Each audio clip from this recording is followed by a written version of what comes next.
Hello and welcome back to part 3 of the full guide of becoming a buy-to-let landlord. In this video, I'll be discussing how to find valuable properties in your area.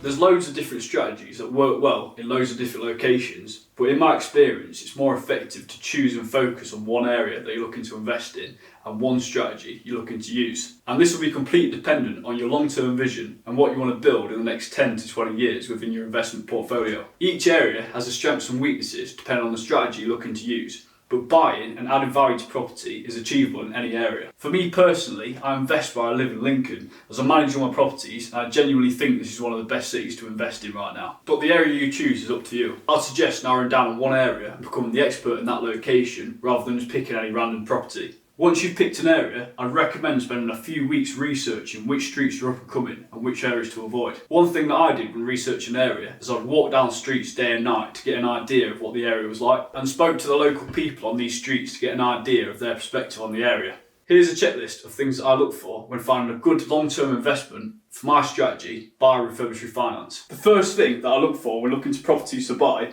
is it's affordable in price.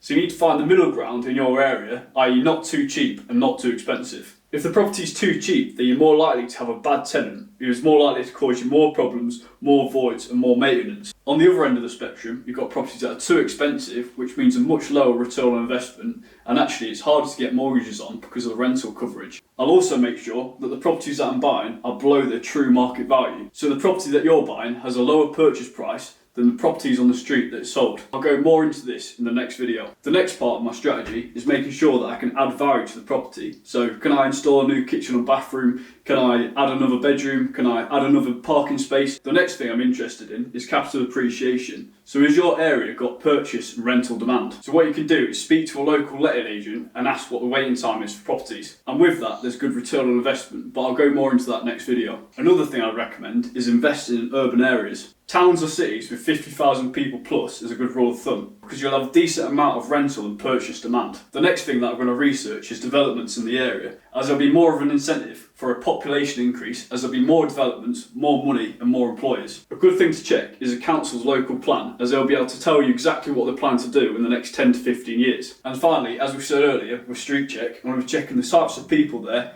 and the level of crime. Here are some websites you can use to do some market research in your area. So the first website that I would use if I was choosing a new area to research would be primelocation.com. And say for example my area was Sheffield. What I'd do is I'd zoom in here and you get a heat map based on prices in that area. So as you can see here, see if I can zoom out a bit. Yeah, so as you can see here, the south west is probably the most expensive part.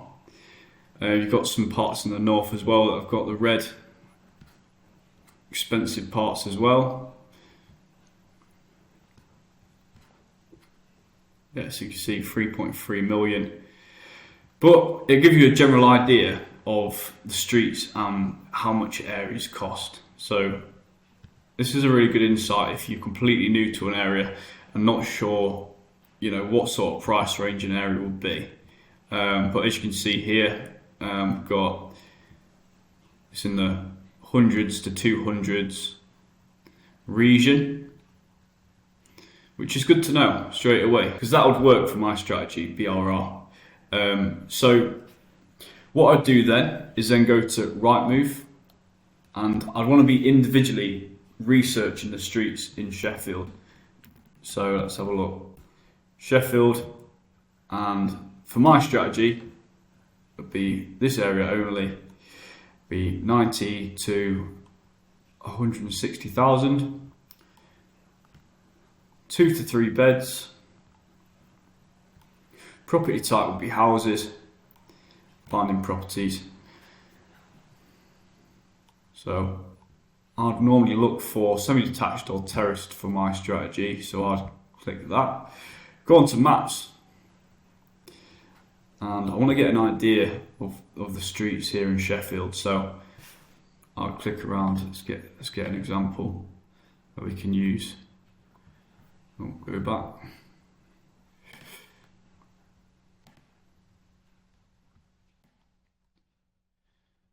Right, let's have a look at Scott Road in Sheffield then. So let's get an idea of what sort of condition these houses are in.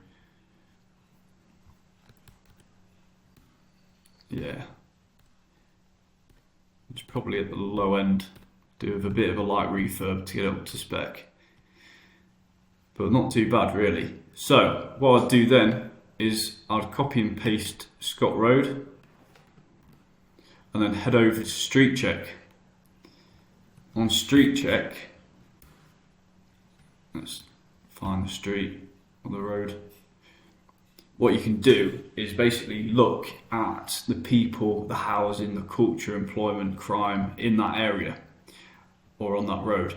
So let's have a look at the housing types. So as you can see here, a lot of them are semi-detached with a few terraced. Got a majority with owned outright and a lot with private landlord. So as you can see here, that people are buying and renting these properties out in this location. Yeah, so you've got some information there about the types of people as well, the age groups, the culture,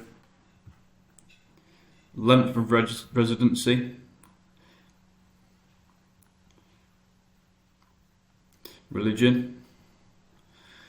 So it will also tell you the employment types of the people there. So for this road, you've got full-time employment, you've got a mixed bag of people really, as you can see. Lots of different occupations and groups. You can see there's a few managers, directors, seniors and professionals, which is good, a few skilled trades. All this information here is it's building up your knowledge on your area in particular, just so you can become an expert there. You can also look at the crime, see view latest crime in this postcode. Yeah, so as you can see, it will basically tell you where the crime is in that particular area, which areas to avoid and which areas you think might look interesting that you might want to invest in. So that's Street Check. Another thing you can do is go to Google Maps and you can type in Scott Road, Sheffield, and what you can do is drag the yellow man on Google Maps and just have a walk, an online walk round the street and the road. Just get an idea. Is there any graffiti? You can see a bit of graffiti there. Is there any like rubbish or signs of crime or anything untoward? But I really like this because you can change the dates, so you can see the history of the street. This one goes back to 2008. You're going to see how the area's changed and developed over time.